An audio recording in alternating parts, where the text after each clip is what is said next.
Okay, and continuing with our creature composite, I have the head all together in one folder. And now I have the body, and the body's just missing a tail. So that's the last thing I need to add. And I have that kind of organized. And I wanted a cute little yellow puffy tail. So I'm going to bring that in.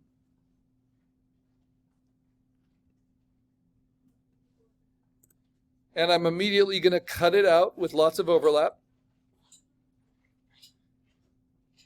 Now there's a lot of yellow puffiness happening in this reference, but the one with the clearest lighting is the head. So I'm actually going to take that, duplicate it, delete the smart object it comes from, then push that head down below the other layers.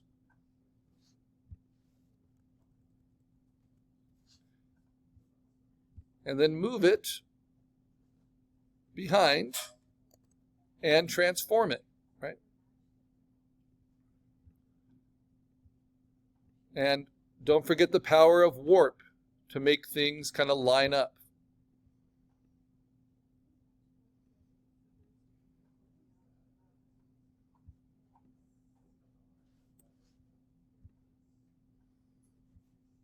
And I can move it up through those layers and kind of see, okay, how do I want that tail to connect? Maybe I want to rotate it a little bit more.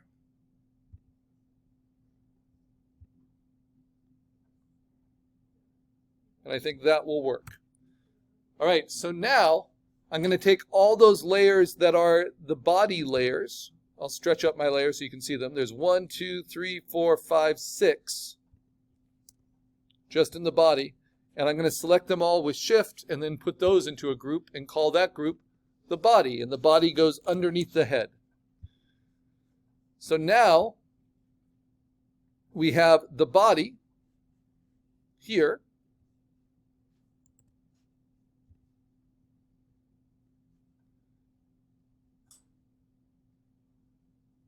And we have the head here. And that way I can adjust them on each other. This is the kind of welding together that you do in the middle of the factory floor. And you can also transform them together. Command T, I can take that whole group of the body and make it larger or distort it. The only thing I can't do is warp it because they're still separate layers. And Photoshop doesn't yet give that ability. So I think that placement works pretty well. But I could try other things as well. Like if I think this looks a little bit too much like a chicken, I could play with the proportions. So maybe I take the body now and I try shrinking it. Command T, shrink all of it.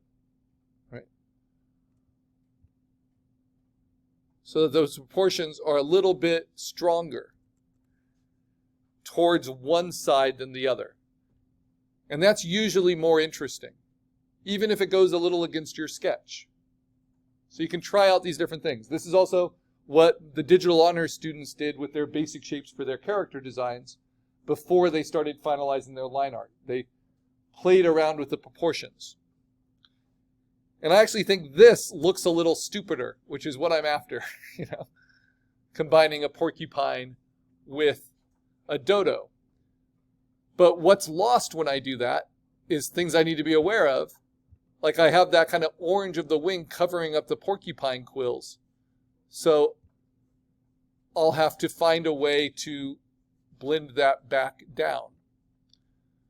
So I know I want those porcupine quills. So now I'm going to find that reference in my head layer, and I'm going to go to my big eraser. And this is before doing any color correcting, just because I want to see everything I know I want to use.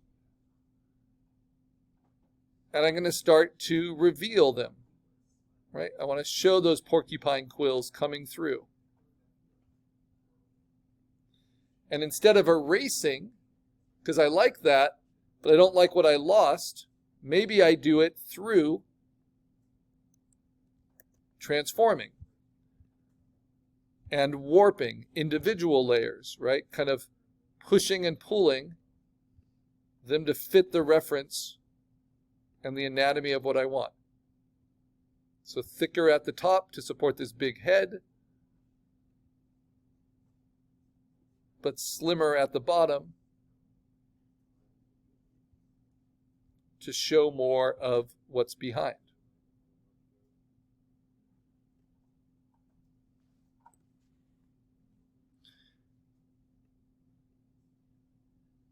All right. So I want you to do some internal blending just so you can see everything. And then this layer, where is it? It's on the body, sorry, not the head, of the wing. I'm also going to blend some of that out.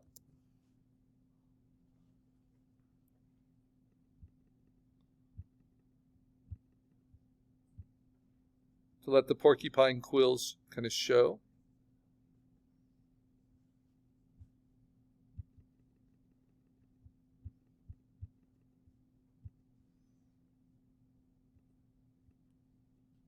In different areas.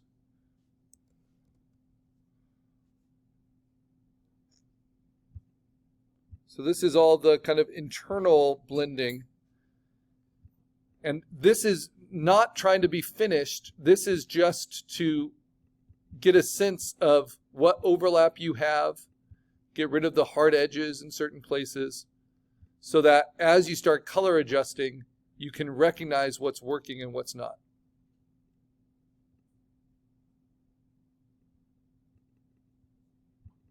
So you notice I'm not making any big kind of magic wand selections or cuts.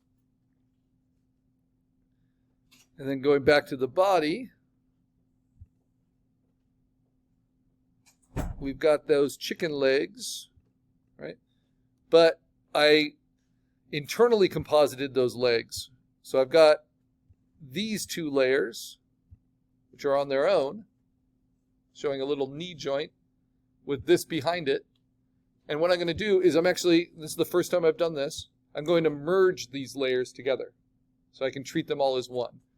So just like you would put them into a group, I've selected them all, I've already blended their internal edges. Now I'm going to hit Command E, or I could go to Layer, Merge Layers, and it will make that all one layer, which makes it a lot easier to blend.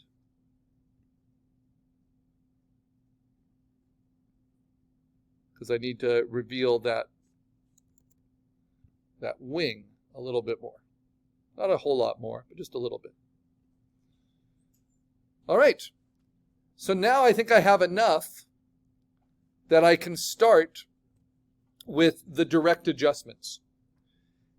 And ultimately, if I select both the head and the body, and then use the Move tool, so I've selected both of those layer groups, now they're kind of fused together. I'll move them into the center, and it should be at least the size of my sketch. If it's bigger than my sketch, that's fine. We can always use more resolution. If it's a lot smaller than our sketch, then it's a problem, because then our resolution isn't high enough. Okay, now that I've done that, I don't need all this extra room. So just like we did with our landscape, I'm going to bring in guides a little bit closer. And then I'm going to crop again to save some memory. And now this is kind of where we got the end of the first work day on assignment 1. I've kind of rough cropped and placed all my components. So what might be good is for me to just take a quick screen grab of that to post to Canvas, just to remind you of where you want to be by the end of today. And I can start going to the next step. And for the next step, I'm actually going to make a new layer on top of my background, and I'm going to fill that entire layer with middle gray. This is different than our landscape, because our landscape filled up a rectangle. This, we are doing a whole creature from head to toe, and we want to be able to see its edges cleanly. If we do it on white background, we're not going to see all the edges cleanly, because the white kind of overpowers us. If we do it on a black background, we're not going to see all the edges cleanly because the shadows will get lost. So middle gray is a good way, a good middle ground to kind of see this as we start to correct color. So I'm going to start with the head. It's a good time to save. And I'm going to look at what's closest to the top layer, and that's going to be this eye. And remember, just like with our landscape, we want this to be a compositing asset so that we can use it in different contexts. So we don't want this to be too dark or take away too much color or make it too contrasted. We want it as like an even exposure. The histogram's kind of in the middle. So this eye is too dark compared to some of the even exposures of the other textures. So the first thing I'm going to do is click on that layer, which is just that eye, and I'm going to go to Image, Adjustments, Levels. And just like with the landscape, I use the midtone slider. I decide, do I want it to go brighter? Do I want it to go darker? And within the context of the other things you have, that's going to be kind of obvious. So I want mine to go brighter. Then we go to Image Adjustment, Color Balance. It's always helpful to do levels before we do color, because levels is lights and darks, and that can trick us. So we have to be happy with the lights and darks and then adjust the color temperature, which is what I'm going to do now. Start with the midtones. I want to push it a little bit more towards the blues and the cyans. But then in the highlights, I'm going to bring a little bit more of the red into it and a little bit of the warmth of the yellow, and that helps the red of the eye pop. And then in the shadows, I'm going to push it a little bit towards the blue and a little bit towards, oh, that's too much. You can see these can really make a difference. There we go. That looks pretty good. All right, and then you can always check your history and see if what you did helped. So before levels, it looked like that, pretty dark. Levels brightened it up, and then color balance kind of made it match the color temperature of what's around it. Okay, next, if I wanted a big change, hue saturation. Shift the hue one way or the other. And in this case, I'm going to use a specialized version of hue saturation, just because I really want that eye to pop. I'm actually going to isolate it. Maybe I'll shift the hue a little bit. Yeah, it doesn't take much. About there. And then I can play with the overall intensity, maybe take the saturation down a little bit. But I'm going to change it. This is what's called a customized hue saturation. I'm going to target the reds. And then I'm going to really saturate the reds. And you notice when I do that, there's red in more places than just that eye. So if I really want to do this, what I would need to do is isolate on its own layer, internally composite that red eyeball. Really make it stand out, because it's fantasy, right? So I'm going to Command J, that's now on its own layer. And then I go to Image Adjustment, Hue Saturation. And really I can just saturate all those colors, right? I don't want to do it too much. But notice the difference that makes in how that eye stands out. Okay, now that I have matched that color, I can blend it. So I'm going to use my eraser at 100% opacity and get rid of the hard edges with a soft-edged eraser. 100% opacity. I get smaller as I need to blend these edges, because I still want the hard edges around the eye. And then, once I've gotten rid of the hard edges, I can go to a lower opacity and let the layers kind of fix each other. So the colors and textures start to merge together, and that fur comes through. And we see that ridge really help the eye stand out. That also works.